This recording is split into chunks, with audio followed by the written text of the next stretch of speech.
বন্ধুরা দেখো আমরা এখন একটু ঘুরতে চললাম পয়লা বৈশাখ উপলক্ষে। আজ শুভ নববর্ষ, তো আজ মানে হচ্ছে খাওয়া দাওয়ার ঘোরা।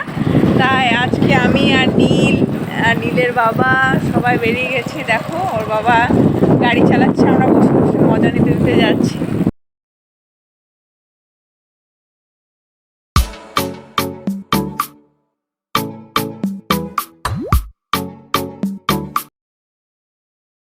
বন্ধুরা সবাই তোমরা কেমন আছো? আশা করছি সবাই ভালো আছো। আর আজকে একটা স্পেশাল দিন, সেটা হচ্ছে শুভ নববর্ষ।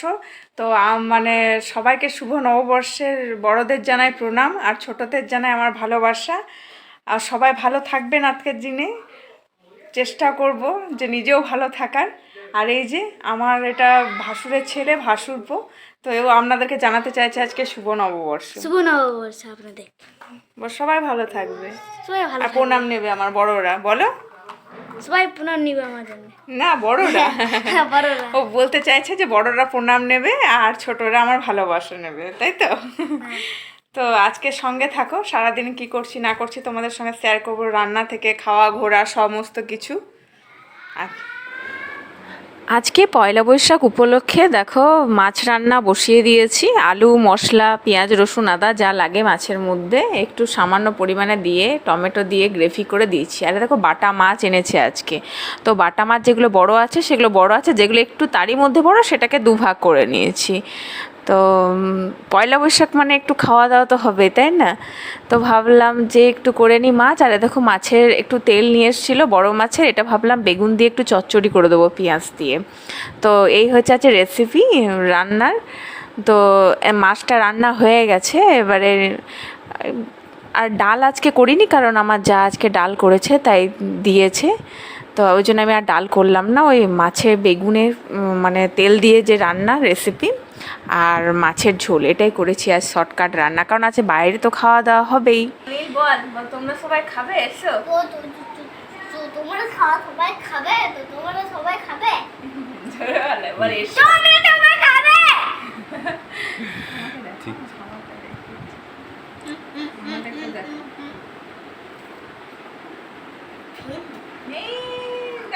খুব টেস্টি।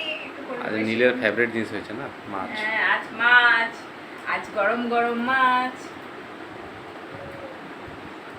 টেস্টি টেস্টি মাছ।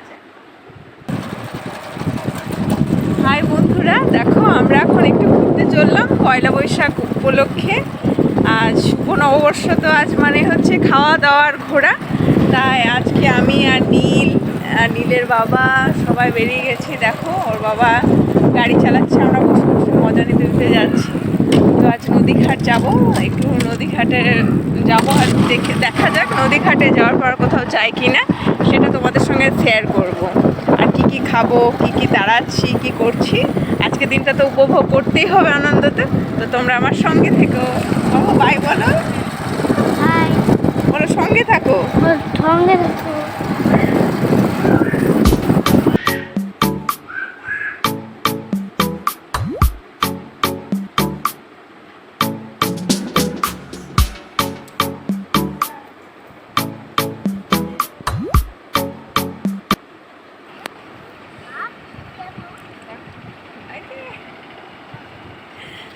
আমরা এখন নদীঘাট ব্রিজের ওপর দাঁড়িয়ে আছি। দেখছো কি সুন্দর দৃশ্য, দারুণ। আর এত সুন্দর জায়গাটা, এত ভালো লাগছে কি বলবো। এখানে যেন মনটা ভরে যায়। হ্যাপি হ্যাপি হ্যাপি হ্যাপি দেখো বলো। হ্যাপি। এখানে দারুণ লাগছে, খুব সুন্দর একটা জায়গা। আর এখানে এলে যেন মনটা ভরে যায়। আমার জায়গাটা এতটা, আর দেখে যতটা ভাবছো মানে অনেকটা উঁচু আছে, অনেকটা উঁচু।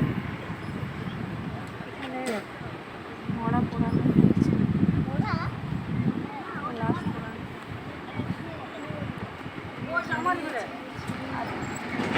দারুণ লাগছে।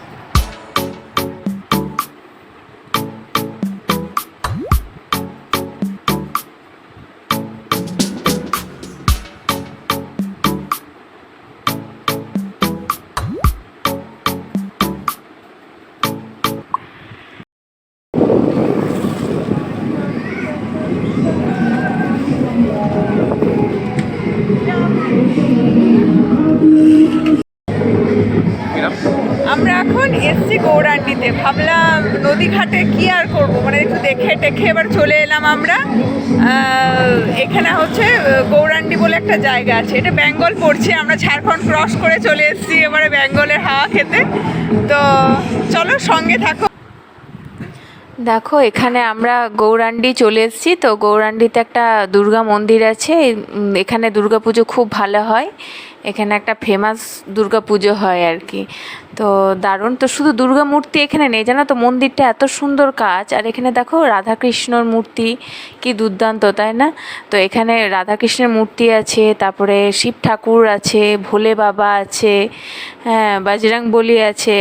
তো সব ঠাকুরের মূর্তিগুলোই আছে। তো আমরা সব দর্শন করলাম। তো আজকে নববর্ষের দিন, ঠাকুর দর্শন না করলে হবে না দেখো। তো তাই আমরা সবাই একসঙ্গে ঘুরতে বেরিয়ে আগে ঠাকুর দর্শন করে তারপর খাওয়া দাওয়ার দর্শন হবে। তো এত সুন্দর মন্দিরটা, এখানকার কাজটা এত ভালো লাগলো, আমার ভীষণ ভালো লেগেছে। তাই আমরা ঢুকছি। আমার ছেলের আগেই বলছে মা মন্দিরটা কি সুন্দর। আমি বললাম হ্যাঁ বাবা মন্দিরটা খুব সুন্দর। এক একটা ছবির পার্টগুলো মন্দিরে খুব সাজানো, খুব সুন্দর, আমার তো খুব ভালো লাগলো।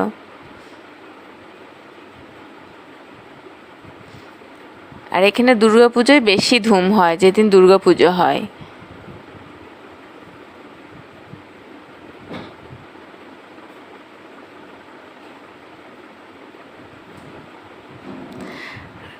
এক একটা কাজ কোন আর্টিস্ট করেছে সেটা জানি না, কিন্তু হাতের কাজ দুর্দান্ত, খুব সুন্দর।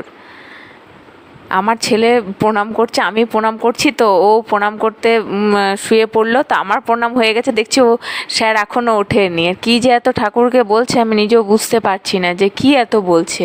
আমি ওটাই ওর বাবাকে ইশারা করছি যে কি বলছে এত। আমি বললাম বাবা তুমি ঠাকুরকে কি বললে যে ভালো রাখো? বলছে না, আমি যেন পরীক্ষায় ভালো নাম্বার তুলতে পারি, এটাই ওর প্রশ্ন।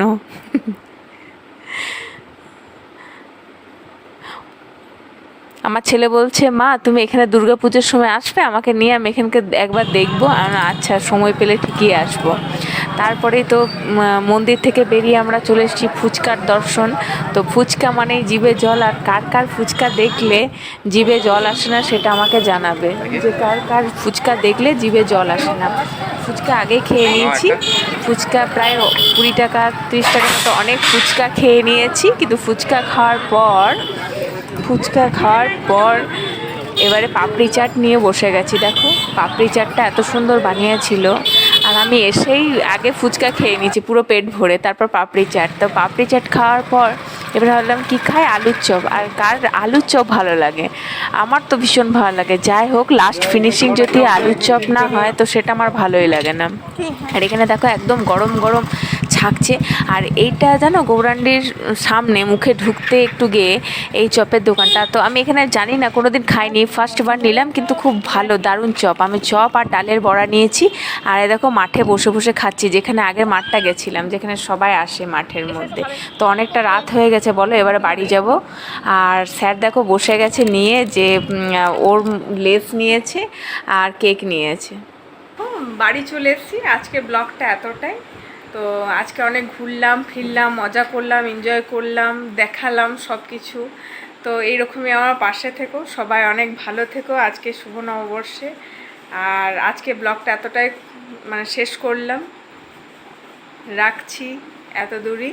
তো সবাই চ্যানেলটাকে লাইক সাবস্ক্রাইব আর কমেন্ট করে জানিও কেমন লাগলো। আর এই যে একজন থকে গেছে, টাটা টাটা দিদা।